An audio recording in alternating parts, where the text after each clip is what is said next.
When Terre Haute North and South high schools were built in 1971, computers were not common, Chromebooks had not been invented, and other forms of technology used in teaching to date, well, they simply did not exist. Due now to ongoing issues, the Vigo County School Corporation is looking at the best way to use its buildings to keep up with the times in order to provide a high-quality education. So tonight, we hear exclusively from the company that helped the school system come up with a master plan. That company is Gibraltar Design.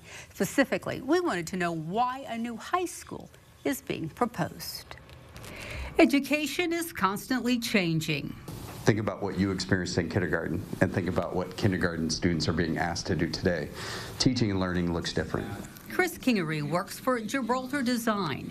We asked him about how decisions were made in the master plan for Vigo County schools, especially why a new high school is needed.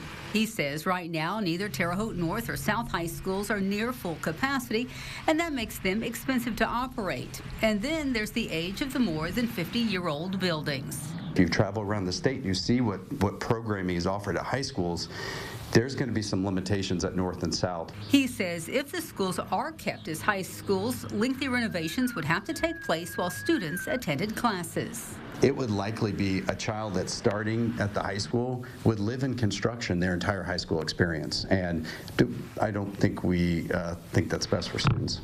But if a new high school is built, Kingery says all of the students can be moved out of North and South and the buildings renovated into middle schools. We've built new middle schools across the state of Indiana that have a similar infrastructure to North and South. Middle schools today have leveled up to the point that they're almost like they have needs of what a high school did in the 80s.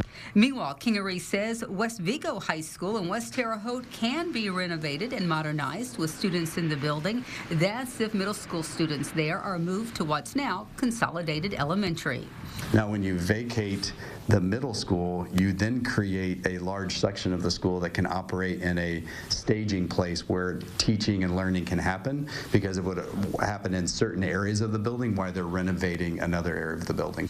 Kingery says the whole process for these buildings and the upgrades and moving of some elementary schools would take 7 to 9 years to complete. And when it comes to paying for a new school and upgrades to other buildings, Superintendent Chris Himsel says they will continue to use the same bond services they currently do to cover needs. He also says a new state law allows counties to help pay for things like schools if they wish.